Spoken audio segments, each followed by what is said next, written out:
पाठशाला में मैंने आपको बताया था कि सेंगोल कैसे प्राचीन भारत के गौरव को दिखाता है।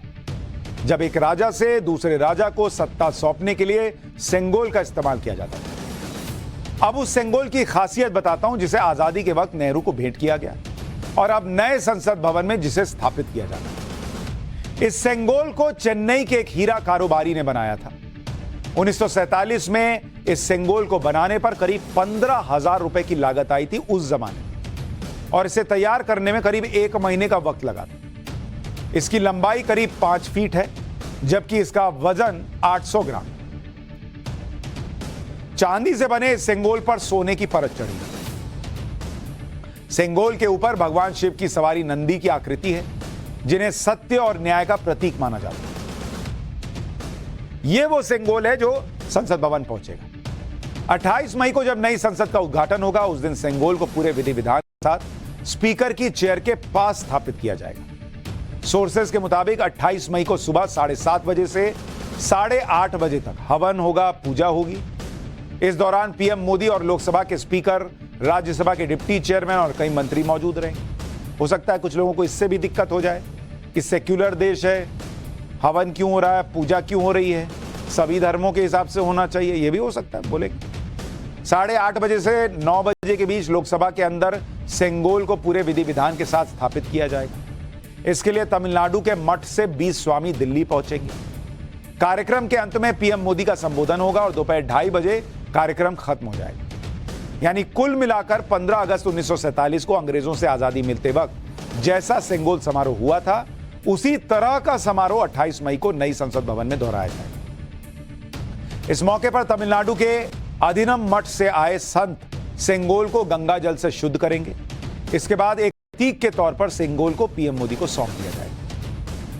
तमिलनाडु में मदुरई के अधिनम मठ के मुख्य पुजारी खुद पीएम मोदी को पवित्र सेंगोल सौंपेंगे। जिस सेंगोल को नेहरू ने महत्व नहीं दिया और उसे एक म्यूजियम में बंद करके रखवा दिया, वॉकिंग स्टिक बता दिया गया, उस सेंगोल को आखिरकार सालों बाद पीएम मोदी ने कैसे ढूंढ निकाला, इसकी कहानी भी बड़ी दिलचस्प है।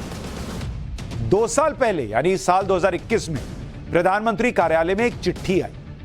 यह चिट्ठी जानी मानी डांसर डॉक्टर पद्मा सुब्रमण्यम ने लिखी थी और इसी चिट्ठी ने मोदी सरकार को सेंगोल तक पहुंचा दिया। इस चिट्ठी ने इतिहास के पन्नों में गुम हो चुके सेंगोल की तलाश को फिर से शुरू करवाया।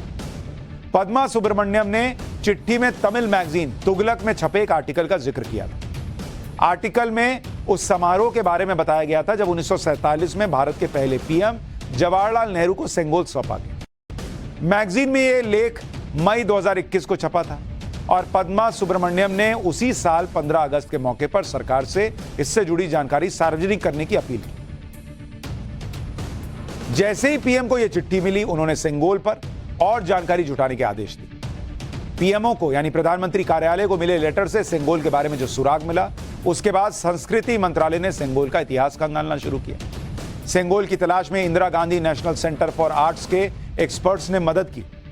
सेंगोल के इतिहास को खंगालने पर पता चला कि 15 अगस्त 1947 की आधी रात को जब जवाहरलाल नेहरू ने राष्ट्रीय ध्वज फहराया और प्रसिद्ध ट्रिस्ट विद डेस्टिनी भाषण दिया, उससे कुछ मिनट पहले ही सेंगोल समारोह हुआ, जिसमें सेंगोल को नेहरू जी को सौंपा गया था। इस सेंगोल को अब तक नेहरू के प्रयागराज में स्थित निवास में रखा गया था, जो अब संग्रहालय बन चुका। अब आजादी के वक्त पंडित जवाहरलाल नेहरू को सेंगोल सौंपे जाने का किस्सा भी बताता हूं। ऐतिहासिक दस्तावेजों के मुताबिक भारत के आखिरी वायसराय लॉर्ड माउंटबेटन ने नेहरू से पूछा था कि भारत को आजादी मिलने के बाद सत्ता सौंपने का प्रतीक क्या हो सकता है। इस पर नेहरू ने सी राजगोपालाचारी से राय ली। राजगोपालाचारी ने नेहरू को चोला साम्राज्य की परंपरा के बारे में बताया, जिसमें सत्ता सौंपने के प्रतीक के तौर पर सेंगोल भेंट किया जाता था। राजगोपालाचारी ने सुझाव दिया कि माउंटबेटन सत्ता के हस्तांतरण के प्रतीक के तौर पर यह सेंगोल सौंप सकते हैं। इस सुझाव पर नेहरू राजी हो गए और उन्होंने राजगोपालाचारी को इसका इंतजाम करने की जिम्मेदारी दी। तमिलनाडु के थिरुवदुथुरई अधिनम मठ से संपर्क किया गया। मठ ने सेंगोल बनाने की जिम्मेदारी चेन्नई के एक ज्वेलर को दी। 14 अगस्त 1947 को आधी रात को भारत की आजादी से करीब 15 मिनट पहले मठ के पुजारी ने माउंटबेटन को सेंगोल सौंपा।